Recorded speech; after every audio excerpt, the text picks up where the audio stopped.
Kalian tahu nggak bagaimana ilmu sosiologi lahir?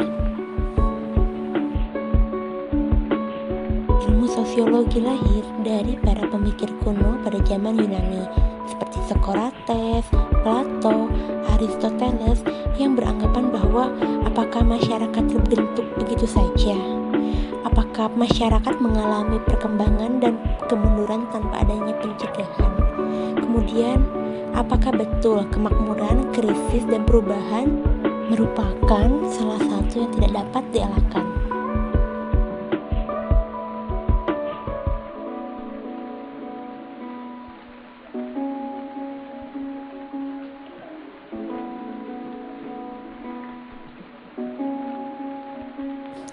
Seiring dengan perkembangan zaman, pada abad 17 mulai lahir ilmu pengetahuan. Dan di sini, ilmu pengetahuan sosiologi mulai dikenal dan dipelajari meskipun ilmu sosiologi ini belum dikenal dengan istilah sosiologi. Derasnya perkembangan ilmu pengetahuan sosial atau sosiologi, meskipun pada saat itu belum dikenal dengan istilah sosiologi, ternyata membawa pengaruh besar terhadap pandangan mengenai perubahan masyarakat. Artinya, ilmu pengetahuan sosiologi pada saat itu mengkaji perubahan yang terjadi dalam masyarakat, di mana perubahan tersebut harus masuk akal atau rasional. Cara pandang yang rasional dalam melihat perubahan masyarakat pada saat itu dikenal dengan metode ilmiah. Pentingnya metode ilmiah untuk mengamati masyarakat ternyata sangat didukung oleh Francis Rand dan Wilhelm sebagai salah satu tokoh dalam munculnya kelahiran sosiologi.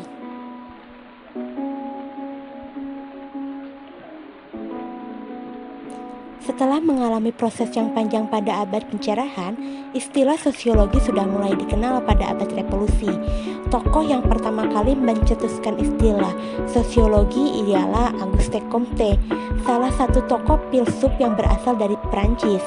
Istilah ini pertama kali dikeluarkan pada bukunya yaitu The Cours de Philosophie Positive pada tahun 1838, di mana sosiologi berasal dari dua kata, yaitu socius artinya masyarakat, logos artinya ilmu. Jadi menurut Comte, sosiologi adalah ilmu tentang masyarakat. Setelah istilah sosiologi mulai dikenal, banyak para tokoh yang menggunakan kata sosiologi dalam berbagai macam artikel serta buku untuk menjelaskan situasi tentang masyarakat. Salah satunya pada tahun 1876, intelektual Herbert Spencer yang berasal dari Inggris menggunakan istilah sosiologi dalam bukunya yang berjudul Principles of Sociology. Selanjutnya, pada tahun 1883, intelektual Amerika yang bernama Lester menulis buku tentang dinamik sosiologi. Buku ini dianggap sebagai buku yang mendesain tentang tindakan sosial yang harus dilakukan oleh masyarakat untuk menuju kemajuan. Kemudian, pada tahun 1895, Emil Durkheim menerangkan secara detail metodologi ilmiah yang digunakan sosiologi dalam buku The Role of Sociology Method. Jadi pada intinya, pada masa abad revolusi, istilah sosiologi sudah mulai dikenal dan digunakan oleh berbagai macam tokoh, di antaranya Auguste Comte, Herbert Spencer, kemudian Lester, dan diakhiri oleh Emil Durkheim.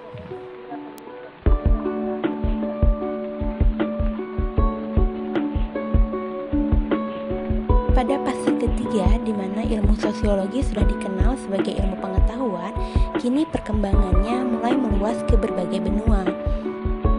Pada abad ke-19, ilmu sosiologi sudah mulai berkembang di Eropa. Perkembangan ilmu sosiologi yang terjadi di Eropa ternyata sangat pesat. Hal ini memicu kaum intelektual untuk menganalisis berbagai macam permasalahan sosial. Salah satunya adalah Karl Marx. Karl Marx mencoba menganalisis tentang revolusi industri yang terjadi karena banyak sekali menyebabkan perubahan dan menimbulkan konflik.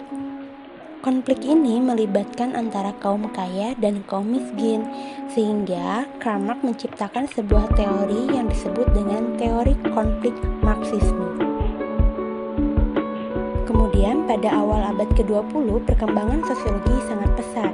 Dari Eropa Barat kini menuju Amerika Serikat. Di Amerika Serikat, perkembangan sosiologi ternyata menarik kaum para intelektual yang ingin mengkaji dan menganalisis fenomena perubahan sosial yang terjadi. Salah satu fenomena yang menjadi sorotan yaitu urbanisasi dan industrialisasi, sehingga menimbulkan perbedaan antara masyarakat kota dan masyarakat desa. Di Amerika, tokoh yang menganalisis tentang perubahan struktural masyarakat kota dan desa dikenal dengan Talcott Parsons.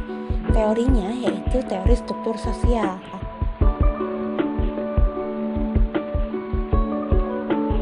Pada fase terakhir, yaitu pada fase abad 21, sosiologi sudah mulai berkembang pesat dan menjadi ilmu pengetahuan baru, di mana ilmu pengetahuan sosiologi mulai dipelajari di berbagai macam jenjang pendidikan, bermula dari SMA hingga universitas.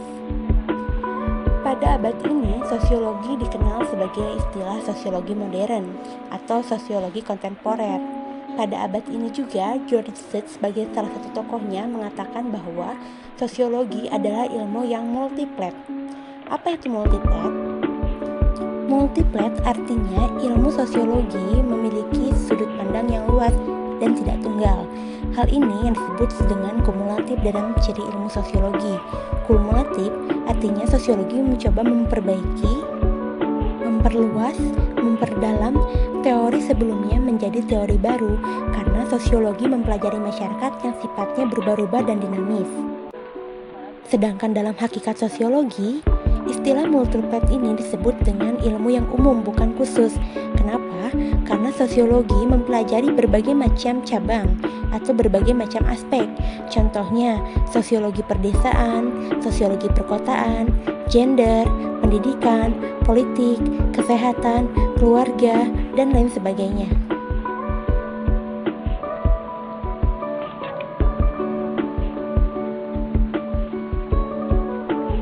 Semoga bermanfaat.